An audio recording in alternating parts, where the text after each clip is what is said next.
मनीषटीए प्रकृत में केते भल आउ केते मंद से कथा तार मृत्यु पर जना पड़े। लोकंक निंदा और प्रशंसा जड़े मनीषर पीछा छाड़ेनी। शेष समय भल काम करथिले लुह गड़ाती, खराब कार्य करथिले लोके समालोचित करवा देखा मिले। महंगा थाना कुशुपुर ग्राम में मनोज साहू थिले जड़े युव समाजसेवी, परोपकारी और मेलापी मनीष। बुधवार राति रे हृदघात देहांत होइछि बोली खबर प्रचारित हवा परे परे तांको पैतृक घर कुशुपुर को शुभेच्छु और संपर्कीय मानकर सुअ छुटिबा देखा मिलता।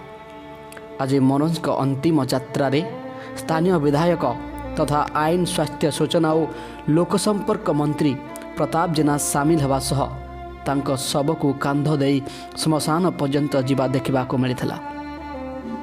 मनोज थिले विजु जनता दलर सक्रिय संगठक। तांको बापा स्वर्गत उपेन्द्र साहू मूलरू कांग्रेस दल रे थाई जनसेवा करुथिले।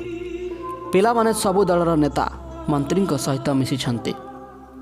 आज किंतु मंत्री प्रताप जेना मनोज को दान द्वारे थिया होई तांको शव शोभायात्रा ठारू श्मशान रे दाह पर्यंत सबु काम रे सामिल होई नियारा उदाहरण सृष्टि करिसन्ते। एक जनप्रतिनिधि महंगार स्थायी बासिंदा नुहंती बोली विरोधी अभियोग करती। तेबे दुई थर महंगावासी प्रताप को विजय कर सारी।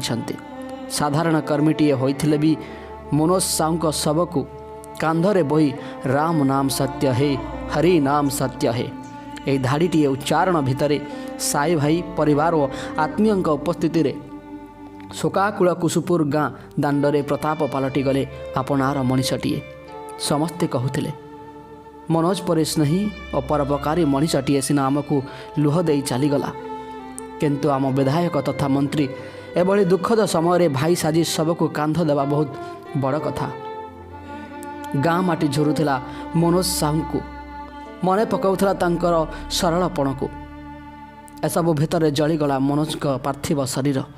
अंधार भितरे दिक दिक हो विरूपाधार दिशुला कहीं निजर निजर लगुला गोटे दरदी मुहर चित्र।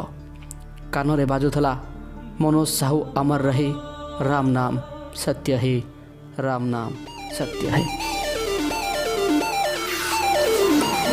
सब सठिक खबर सब्सक्राइब करने को भूलु ना आम यूट्यूब चैनल सठिक खबर को।